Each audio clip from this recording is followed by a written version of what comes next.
How Conor Oberst Survived Teenage Rock Stardom. That's the headline from the New York Times podcast, and it tells a story that's both familiar and entirely its own. Conor Oberst doesn't look like the typical former child star, no Michael Jackson, no Britney Spears, no Justin Bieber. But from the age of 12, people built businesses around his homemade, shaky-voiced folk songs, turning a kid from Omaha into the reluctant poster boy for 2000s indie rock and a potential cautionary tale about the burden of such pressures. As the frontman and creative engine of Bright Eyes, he anchored a DIY scene that made Saddle Creek Records an international name, influencing generations of disaffected songwriters across emo, punk, and Americana with his prolific output.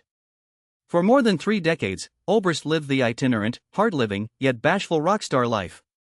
He preferred not to confront the legacy that came with having every open wound, psychic or otherwise, inspected by obsessive fans and detractors alike. Then, in 2024, that legacy nearly killed him. Oberst told podcast hosts John Caramanica and Joe Coscarelli that his struggles with substance abuse and mental health brought him to the brink. Instead of opting out entirely, he emerged with a clarity of purpose that let him get back to work. Reinvigorated after grappling with health problems and public pillorying, Oberst described the weeks he spent writing and recording new music outside Paris as magical. He also successfully brought Bright Eyes on the road for a small tour celebrating the 21st anniversary of his dueling 2005 albums, I'm Wide Awake, It's Morning in Digital Ash and a Digital Urn, save for some weather hiccups.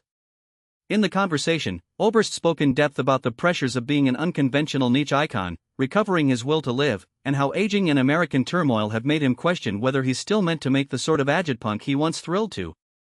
There's even a charming aside about a middle school mom prom he went with his mother, because his mom made him.